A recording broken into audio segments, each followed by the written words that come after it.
Commander Zethkar of the Dominion fleet had studied the psychological profiles of 1,000 conquered species. Fear was universal. Terror was predictable. When his massive dreadnoughts emerged from hyperspace above primitive worlds, the pattern never varied. Panic, desperate communications, futile resistance, and finally, submission. Earth should have been no different. The blue-green world hung before his fleet like a jewel, unaware that 12 colossal warships had just materialized in its outer atmosphere. Each vessel stretched 5 kilometers in length, bristling with weapons that could crack continents. The sight alone had made entire civilizations surrender without firing a shot.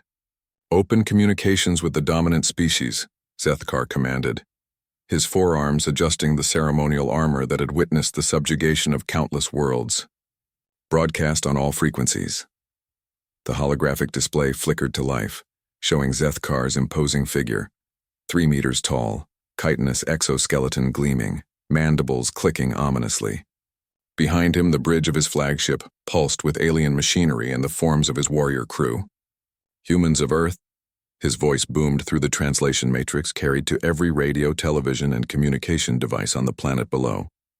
"I am Commander Zethkar of the Galactic Dominion. Your world has been selected for incorporation into our empire. Surrender immediately, and your species will be granted the privilege of serving us. Resist and face annihilation." He waited for the familiar response. Screaming chaos, governments pleading for mercy, military forces scrambling in hopeless desperation. Instead, what came back through the communication channels was something Zethkar had never encountered in 3 decades of conquest. Laughter, not just from one source, but thousands, millions. The audio feeds from Earth carried an overwhelming symphony of human mirth. Some laughed until they cried. Others slapped their knees and pointed at their screens. A few fell over backward in their chairs. "Sir?" his communications officer stammered, all 6 of his eyes wide with confusion. They're laughing at us." Zethkar's mandibles twitched. This had to be some primitive defense mechanism, a form of hysteria brought on by overwhelming terror. "Clarify our intentions," he ordered. Perhaps the translation was inadequate. The second broadcast was even more explicit. Zethkar detailed exactly what his weapons could do, showed footage of other worlds burning under his fleet's firepower, and enumerated the gruesome fates that awaited those who resisted. The laughter only grew louder. Then the responses started coming in.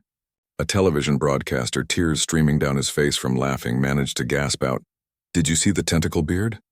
Oh my God, the tentacle beard. A group of teenagers had already created what they called memes, somehow turning Zethkar's terrifying visage into amusing images with incomprehensible captions like, "When you order Cthulhu from Wish.com" and POV.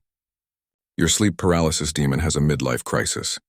A military general, who should have been coordinating Earth's defenses, was instead wiping his eyes and saying, "General Atomic spent $50 billion on the Cosmic Horror Defense Initiative, and it turns out we just needed a comedy show." But it was the scientist who broke Zethkar's composure entirely. Dr. Sarah Chen, broadcasting from what appeared to be a research facility, had stopped laughing long enough to speak coherently. "I'm sorry," she said, "but did you just travel across the galaxy in ships the size of cities to tell us we've been selected for incorporation? Do you have any idea how ridiculous that sounds? You're like cosmic middle managers with a really aggressive expansion policy." She gestured to a chart behind her. "Look, we've been imagining scarier aliens since before we invented the wheel. You want to terrify humans? You needed to show up about 50,000 years ago, before we invented horror movies and cosmic dread as entertainment genres. The worst part came when the humans started making suggestions. The tentacle beard is trying too hard," one commentator noted. "It screams 'I learned scary' from a children's book." "Also," added another, "if you're going to do the whole resistance is futile thing, you need better lighting. This looks like you're broadcasting from your mom's basement." A child no more than 10 years old appeared on one feed. "Mr. Alien," she said with the devastating honesty only children possessed, "you look like my Uncle Bob when he forgets to trim his mustache. Except Uncle Bob is scarier because he pinches cheeks." Zethkar's bridge had fallen silent except for the continued sounds of human amusement filtering through the communication channels. His crew exchanged bewildered glances. In the corner, his tactical officer was quietly looking up what a tentacle beard was. "Sir," his second-in-command whispered, "what are your orders?" For the first time in his military career, Zethkar had no idea what to do. Fear was the cornerstone of Dominion expansion. Without fear, there was no quick submission. Without quick submission, there would be a long, drawn-out conflict with a species that apparently thought galactic conquest was a comedy routine. As if sensing his dilemma, Dr. Chen appeared on the main view screen again. "Listen," she said, her tone surprisingly gentle despite the situation. "I can see you're having some kind of existential crisis up there. How about this, instead of the whole invasion thing, why don't you come down for dinner? My grandmother makes a fantastic curry, and she's been saying for years that we never have interesting guests anymore." The bridge erupted in confused chittering from his crew. "Sir?" his communications officer asked weakly. Zethkar stared at the view screen where Dr. Chen was now showing what appeared to be a small, elderly human waving enthusiastically at the camera. "She says you look too skinny," Dr. Chen translated. "Also, she wants to know if you have any dietary restrictions." For the first time in his military career, Commander Zethkar of the Dominion Fleet found himself genuinely considering surrender.